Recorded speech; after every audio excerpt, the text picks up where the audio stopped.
Hello guys, how are you? This is Nbrainy. Sometimes you're playing Valorant or any competitive game and there's one person on your team who's extremely toxic toward you. Maybe you made a mistake earlier in the game, you didn't smoke properly, you missed an easy shot, you made a stupid decision, whatever. Now, every time that person dies, they start watching you. You know they're fucking watching you. It stays in the back of your head. Now, three things can happen. You might deliberately play like shit and pretend you're trolling just to annoy them. Or you might genuinely start playing like shit because the pressure of them watching you is affecting you. Or maybe, just maybe, you play really good because you genuinely don't give a fuck if someone is watching or not. But why does being watched change anything? The enemies are the same, your mouse is the same, your PC is the same, your ability to play the game didn't just fucking magically disappear. But the only thing that changed is that now somebody's judging you. So when someone is watching you, especially someone who has already criticized you, your brain gives you a second task. Your first task is playing the game, the second is managing what that person thinks about you. Before they started talking, you could play for fucking hours without a problem. Everything is good. Then suddenly you hear, bro, what the fuck did you smoke there? You're so bad. How are you in this rank? What are you doing, bro? Holy, oh my god. And now, every round becomes personal. You kill 2 people, 3 people, 4K. You immediately want to say, yeah, what about now, bitch? What do you think now? You know? And you're not only playing against the enemy team anymore. You're also trying to prove something to your own teammate. And that changes the way you play. Maybe you become too aggressive because you want to show them you're confident. Maybe you take a fight you normally wouldn't take. Maybe you refuse to save because you think they call you scared, whatever the hell. Maybe you start talking too much because you're trying to prove that you're good and you understand the game. So sometimes you make a worse decision because the worst decision makes you look more confident. You know what I mean? So that's the problem. You stop playing the situation and you start playing your reputation. Oh wow, that's crazy. That's crazy. So this can happen even when nobody is toxic. So maybe your teammates are perfectly nice, but you're in a clutch situation, everybody's dead, and now everybody's watching you, and you know that. You can feel it in the back of your head.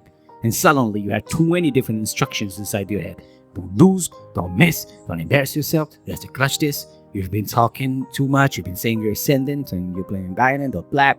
Don't make a stupid decision, they're going to laugh at you, they're going to think you're shit, somebody's going to say, oh my god, somebody's going to giggle, someone's going to laugh, whatever. But none of these instructions are actually helping you play. You know, don't lose doesn't tell you which angle you're going to clear, don't miss doesn't help your aim, don't embarrass yourself doesn't tell you where the enemy is. Your brain is giving an emotional instructions instead of useful information. So instead of focusing on the game, you're focusing on yourself. How does my aim look? Are my hands shaking? Am I playing too slowly? Do they think I'm scared? Should I push? Should I pretend I know what I'm doing? And while you're thinking about all of that, the enemy just swings and shoots you in the face, and then the toxic teammate says, see, I told you were bad, bro. Well, thank you, bro. That was very helpful. So, I think one reason being watched feels so frightening is that other people only see the outcome. You don't hear everything happening inside your head. Maybe you try to surprise the enemy, but your timing was wrong. Maybe you heard the sound and misunderstood where it came from. Maybe your mouse actually stopped working. Maybe you had the right idea but executed it badly.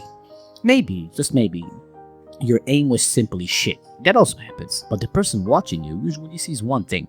You missed, you died, you lost a round. They don't always see the reason behind the decision you made. They only see the final result. And then they create their own vision. Is you're good or bad, they don't give a fuck. They have their own explanation. He's stupid, he's scared, he doesn't know how to play, he's bad, his now his rank boosted, whatever.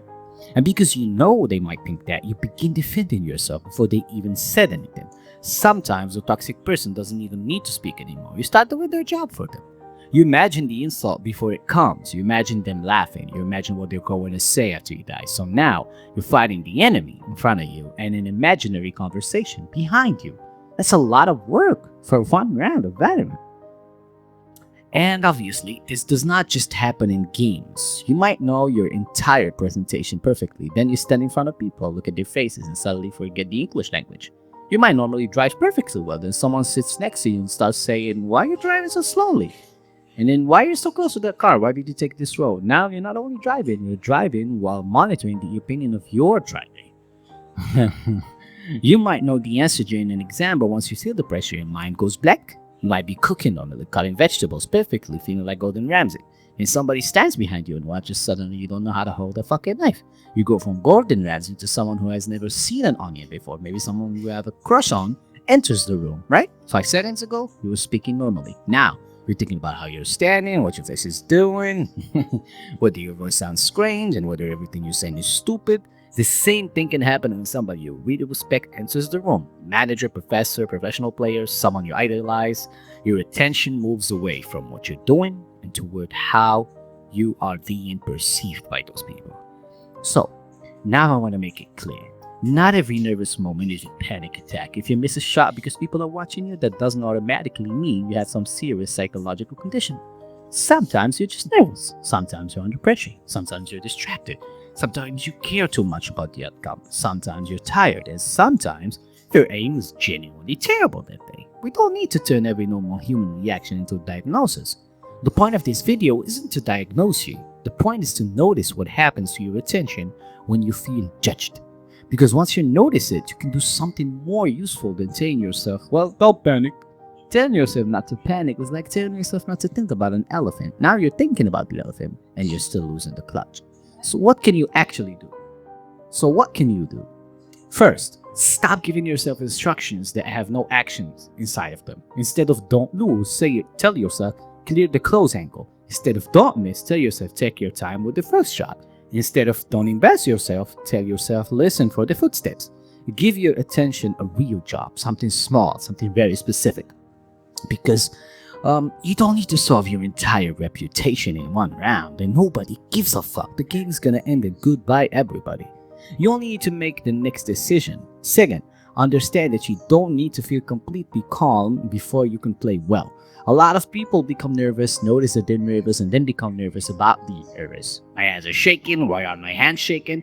I'm gonna miss because my hands are shaking. Now the shaking has become the main event. You can be nervous and still make a good decision. You can feel pressure and still communicate properly. You can be uncomfortable and still play it around. The goal isn't always to remove the feeling. Sometimes the goal is to stop obeying it. Third, and this is especially important with the toxic teammates, mute them. Seriously, some people act like muting a toxic player is weakness. It isn't. If someone is provided info, listen. If they're only creating noise, remove the noise. You don't need extra bullshit on your ears, and you don't receive extra rank points for allowing a stranger to destroy your concentration. Mute them, play, survive. That's it. Well, that's what I'm saying. And also, maybe ask yourself a more uncomfortable question. Are you afraid of losing? Or are you afraid of what people will say about you after you lose and then you internalize it? Because those are different fears. Losing around is temporary. But sometimes inside your head, the loss means they're gonna think I'm bad, they're gonna stop, they're gonna say shit to me, they're gonna think I'm boosted, they're gonna think I'm a bad player, whatever. So the mistake becomes bigger than the mistake. It becomes a judgment about your identity. But one bad round doesn't explain your entire ability. One missed shot doesn't explain your intelligence. One awkward presentation doesn't mean you can't speak. One mistake while somebody is watching doesn't reveal the complete truth about who you are. It reveals one performance under one specific type of pressure. That's it. So being watched creates a second task. You're trying to do the thing, and at the same time, you're trying to control what everybody thinks about you, which is not good. Sometimes it makes it harder. So the next time you're in a clutch or you're in a situation like this, you notice like people watching. Those people are watching the round. They're not watching your entire identity, brother or sister. You don't need to prove that you're an amazing player. You don't need to defend your rank. You don't need to win an argument with a toxic player who died 15 seconds into the round. You only need to deal with what's in front of you. One angle, one sound, one decision. And if you still lose, you lost a round. That's all. So I'll leave you with one question. Which one distracts you more? The enemy standing in front of you or the teammate watching behind you? So if you enjoy these videos and using games to understand something bigger than the game itself, that's what we do here at Nbrainy's lab. Different games, real lessons. Thank you so much. Have a great day.